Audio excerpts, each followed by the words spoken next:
आइए हम लोग जानते हैं कि रेस्पिरेशन क्या होता है और रेस्पिरेशन और ब्रीथिंग में क्या डिफरेंस होता है। हम लोग जानते हैं कि फूड का फाइनली एब्जॉर्प्शन स्मॉल इंटेस्टाइन में हो जाता है। उसके बाद वो फूड जो है वो सेल के अंदर एब्जॉर्ब हो जाता है, सेल के अंदर चला जाता है। उसके बाद सेल के अंदर जो है रेस्पिरेशन का प्रोसेस स्टार्ट होता है। उसी के बारे में आज हम लोग पढ़ेंगे। रेस्पिरेशन क्या है? The respiration is the process by which a living organism obtain energy. Respiration एक प्रोसेस है जिसके दौरान लिविंग एनर्जी को एनर्जी मिलता है, यानी लिविंग ऑर्गेनिज्म एनर्जी को ऑब्टेन करता है। कैसे करता है? By break down of food in cell, यानी कि सेल के अंदर जो फूड का एब्जॉर्प्शन हुआ है वह सेल का ब्रेक डाउन होता है, और ब्रेक डाउन का ही रिजल्ट है कि एनर्जी का प्रोडक्शन होता है और हम लोगों को एनर्जी मिलता है। यानी कि सेल के अंदर फूड का ब्रेक डाउन होता है और एनर्जी मिलता है। उसी प्रोसेस को रेस्पिरेशन कहा जाता है। ठीक है, यानी कि जो ग्लूकोज हम लोग खाते हैं, खाना खाते हैं, वह ग्लूकोज जो है शुगर, वह ऑक्सीजन के साथ रिएक्ट करता है। यह प्रोसेस सेल के अंदर होता है। जब ग्लूकोज ऑक्सीजन के साथ रिएक्ट करता है तब कार्बन डाइऑक्साइड बनता है, जिसे हम लोग नाक से निकाल देते हैं। H2O बनता है, उसका कुछ मात्रा नाक से निकलता है और कुछ बॉडी में एब्जॉर्ब होता है। और ATP, ये जो एनर्जी है, यही एनर्जी जो है हम लोग इस प्रोसेस के दौरान मिलता है। ठीक है, एटीपी क्या है? तो एक एनर्जी है। एटीपी का पूरा नाम एडिनोसिन ट्राइफॉस्फेट होता है। ठीक है, अब देखिए, यानी कि ATP that stands for adenosine triphosphate is the energy currency of the cell, यानी सेल का एनर्जी करेंसी है। ये बहुत ही इंपॉर्टेंट पॉइंट है, नीट एग्जाम में भी पूछा गया है कि व्हाट इज एटीपी। तो ATP is the energy currency of cell. ठीक है, अब आइए कि ब्रीथिंग और रेस्पिरेशन में क्या डिफरेंस है। रेस्पिरेशन हम लोग जान गए कि क्या होता है।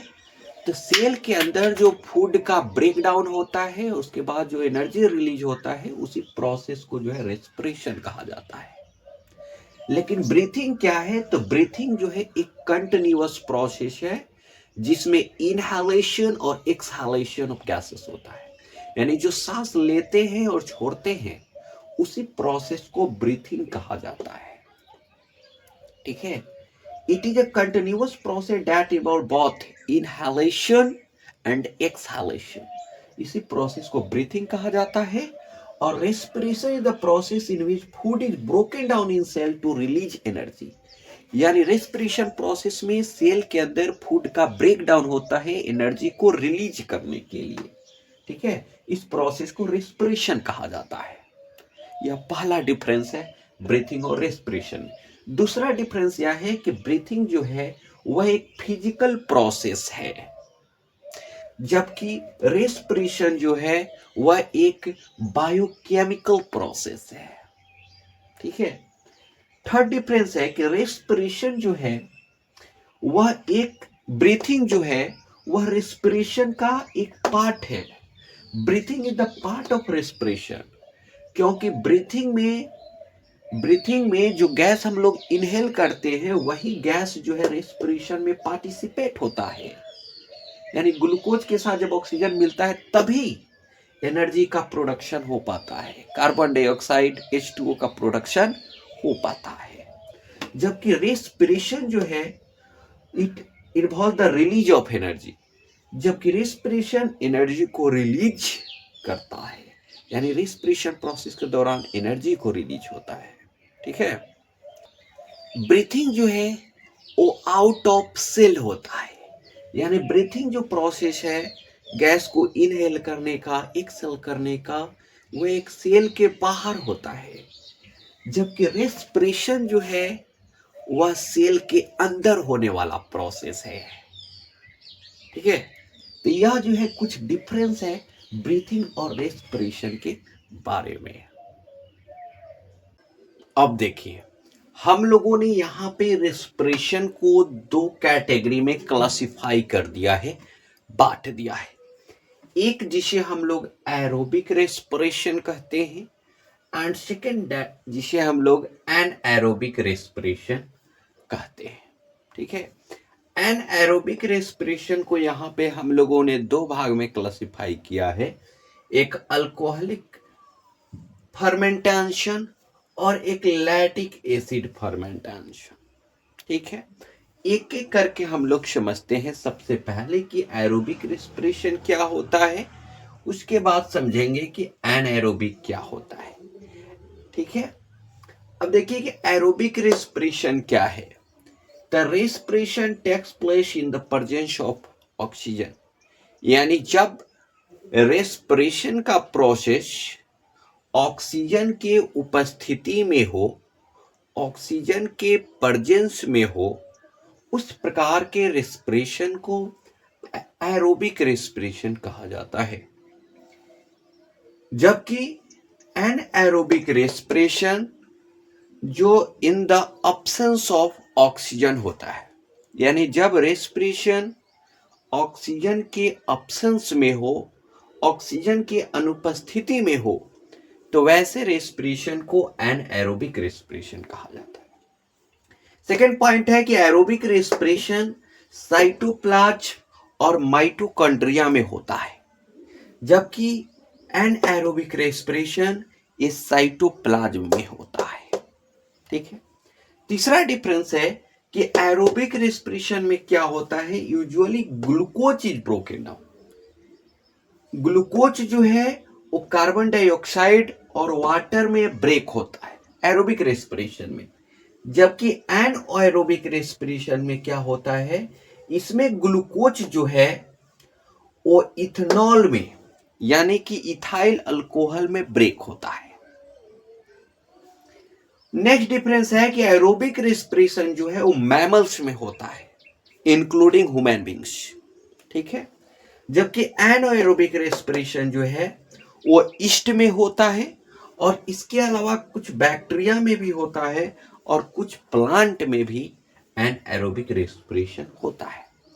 इसको हम लोग बढ़िया से समझने के लिए आइए हम लोग एक कंसेप्ट समझते हैं।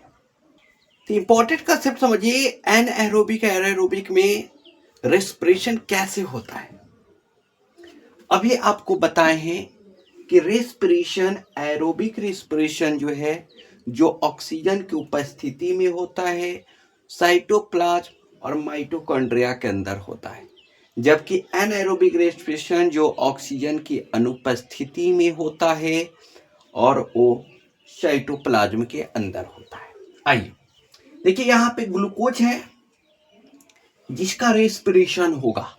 ग्लूकोज जो है एक 6 कार्बन मोलिक्यूल होता है, वो साइटोप्लाज्म में ब्रेक करता है यानी इसका रेस्पिरेशन होता है, और ये पायरुवेट 3 कार्बन मोलिक्यूल में टूट जाता है। उसके बाद समझिएगा, उसके बाद क्या होता है कि ईस्ट के अंदर ऑक्सीजन के अनुपस्थिति में यह पायरुवेट जो है वो ब्रेक हो जाता है इथेनॉल में, कार्बन डाइऑक्साइड में और एनर्जी में। किसके अंदर होता है? इथेनॉल के अंदर, ईस्ट के अंदर, ऑक्सीजन के अनुपस्थिति में, यानी ऑक्सीजन नहीं पाया जाता। उसके बाद जो है ह्यूमन सेल में कभी कभी